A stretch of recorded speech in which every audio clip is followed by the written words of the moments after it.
Hi, Ray Jackson, Atari Age user ID, Big HMW, and host of the Atari Report. All of us here at BigHMW.com, world headquarters, as well as the entire Atari Age forums, want to wish CPU Wiz a very speedy recovery after major emergency treatment at a local hospital in Southern California most recently for a ruptured ulcer. CPU Wiz, we hope you get well soon, bro.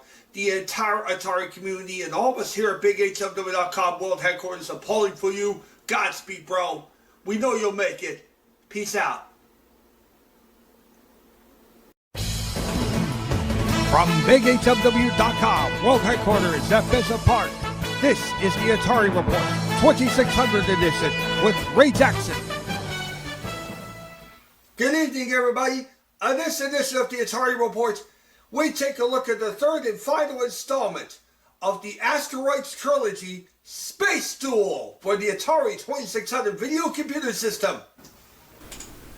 Well, it's not all the time that I dig deep into the bowels of the Atari flashback and as far as its on-board games are concerned, but I do happen to have a ROM of this particular game for my Flashback 9. It's also on the Flashback 9 itself, Space Duel, the third and final installment of the famous Asteroids trilogy for the Atari 2600 video computer system. And I gotta tell you, the graphics, they look pretty good for a 2600, don't they? I gotta tell you, she plays just like Asteroids, as all the variations of Asteroids do, of course. But the graphics are pretty good. I mean, I gotta tell you, you wouldn't even know it was a 2600 game except for some of the font, but she plays pretty well. I gotta tell you, there are only two functions on here, actually three functions. One player, single ship. Two player with each individual ship as competitors, or both ships as combined in a cooperative format, operating a manned ship.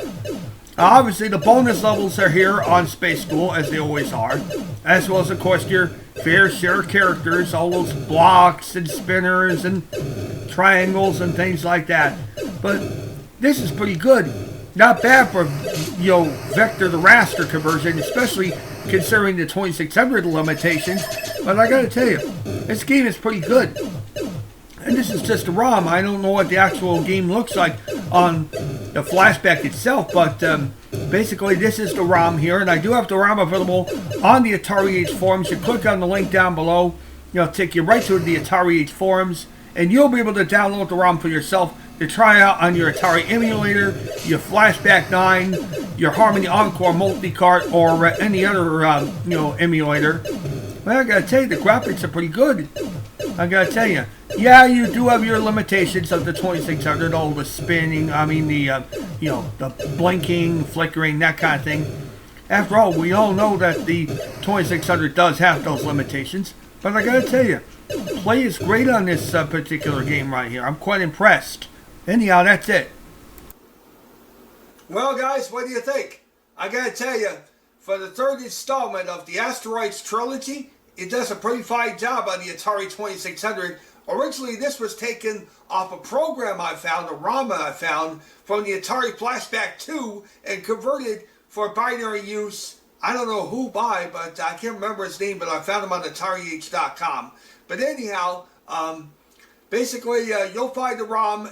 You go to AtariAge.com, click on the link down below, and I'll take you to where you can download this classic game for yourself to try in the emulator or your Harmony Encore multi-cart, or even on your Atari Flashback 9 for that matter.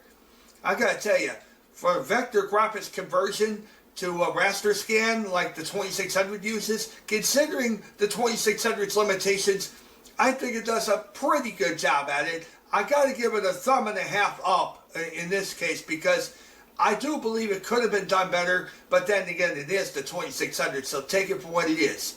Well, that's game over for this edition of the Atari Report. So for all of us here at BigHMW.com, world headquarters, I'm Ray Jackson, wishing you good gaming and good night.